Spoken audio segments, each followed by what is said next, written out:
especially with all of the, I think, riots that's been going on. I am in Santiago, Chile right now.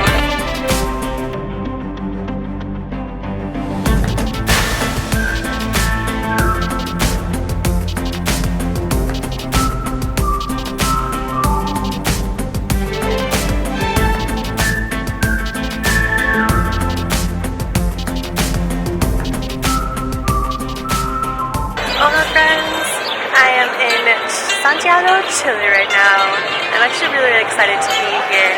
For some reason, I've always wanted to go to Chile with really no reason why, but I'm here in the capital, and there's actually been a little bit of unrest here in the capital. Some protests have been happening, so I'm not going to be doing a whole ton, but with the little time that I do have here, let's go explore a little bit.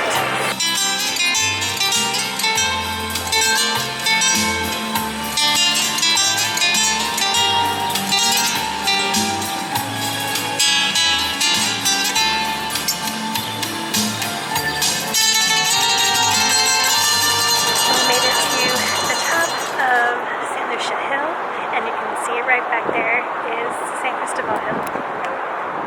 Beautiful, beautiful views. It's actually quite windy at the top here, but it's still really, really beautiful. And the walk up here really wasn't that strenuous. I was going slow and it took me like 10 minutes, so it's super, super easy. There was only one section where it was just like tricky because it was stairs made out of stone, so it was a little bit scary. Not scary, but just iffy. But yeah, definitely should come up here because you can see San Cristobal Hill. You can see really, really nice views of Santiago. It's really, really cool.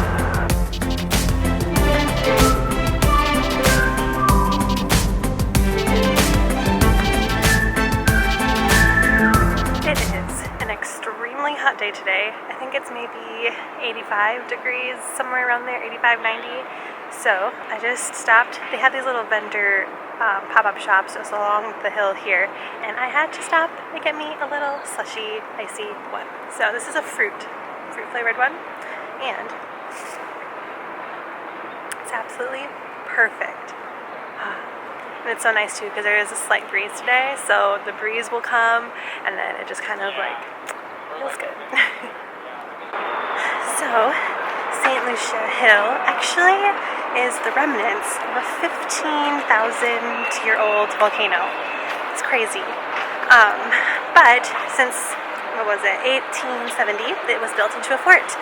And now it's just kind of like a really pretty park that you can walk through and see some of the cannons that used to be here. And there's so many different mazes that you can go in and out and pathways. So many.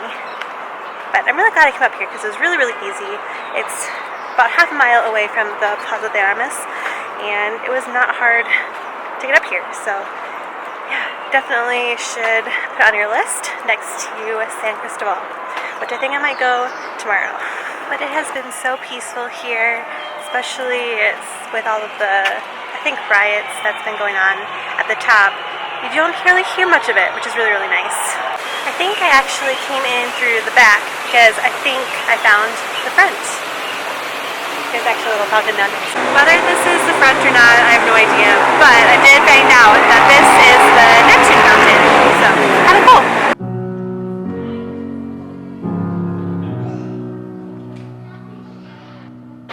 Good morning, guys. It is the next day, and I am going to tour more of Santiago.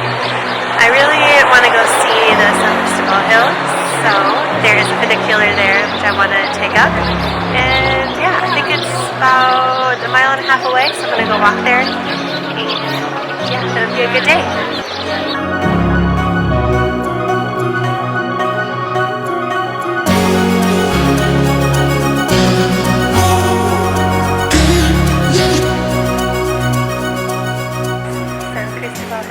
Right behind me, and I made it to the entrance of the funicular. Looks like there's a little bit of a line, so let's go get a line. I made it. I'm at the top here. The ride was super, super fast, but at the top here there's actually some little shops along here, so you can buy some souvenirs, or it looks like sandwiches and ice creams and drinks.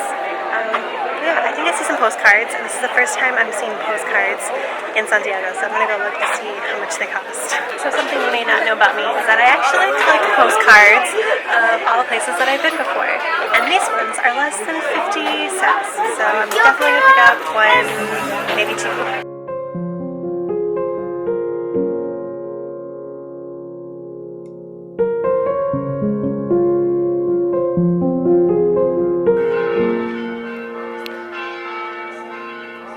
So at the top here, there is a sanctuary, and there's so many crosses erected all over. It's really, really cool. You're supposed to be quiet and respectful, so it's really, really nice and peaceful up here.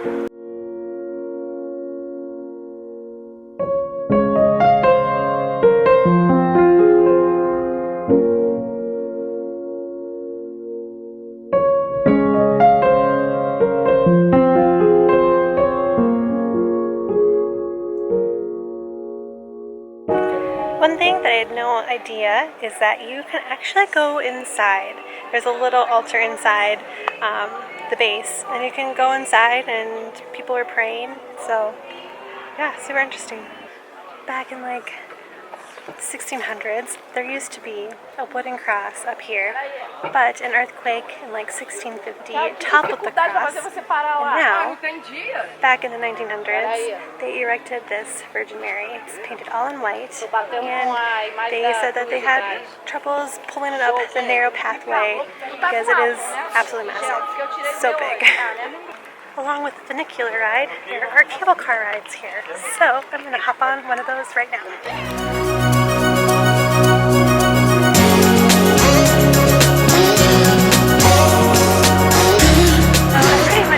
All the way on the other side of the hill, which is actually kind of cool. So if you wanted, you can take the cable car up on one end and then take the funicular down on the other end of the hill. But there's also like two stops in between, like there's one stop in between the cable car and another stop in between the funicular. So the cable car takes you to like swimming pool area kind of a thing. It seemed to be closed because there was no water in there. And then the funicular takes you to the zoo as well. So that's really, really cool. I think I spent 56,000 pesos, which is roughly about $6 or $7. So that's really cool. Get the numbers, gotta keep their attention too wide, so high, and no time to mention everything's a problem. I have now made my way back down the hill, and I would totally recommend, if you were going to do both the funicular and the cable car ride, start with the cable car ride. There is hardly any wait there, and then you get up right away rather than having to wait maybe like, the cable cars come every like 10 minutes, so depends on how much you want to wait. But I would definitely recommend starting with the cable cars. But I definitely recommend, if you are coming at around lunchtime, ending your trip in the funicular, because you're in the same kind of area called Vistas, which is like the more touristy, restaurant-y, kind of cool place. And there's lots of cool street art around, so lots of fun things to look at. Keep my head on, even if it's on fire. Quick fixes, on the quick fixes. How we gonna fix this? On the quick fixes, quick fixes. Alright guys, I'm going to say goodnight here. I am back at my hostel because I don't want to be out past a certain amount of time because of all of the strikes and riots and demonstrations that's been happening. It all started about a month ago when the subway prices hiked, and the locals weren't happy about it, so they started rioting and striking, and things evolved into craziness, and now people are striking against everything, protesting against everything, from like veganism to gay rights, equal rights. I've seen so many graffiti signs for everything. But with that said, it's kind of cool to still see people still outside playing music, dancing, even though I've heard from most people that they're scared to leave the house. They closed their businesses early. But I'm glad that I still came. I would love to come back to Santiago and Chile, especially to come and see more of the country. But I have a short time here, and I am heading into a new place tomorrow. So I am going to second it. And if you want to see where I go to next, don't forget to hit subscribe, and I will see you there.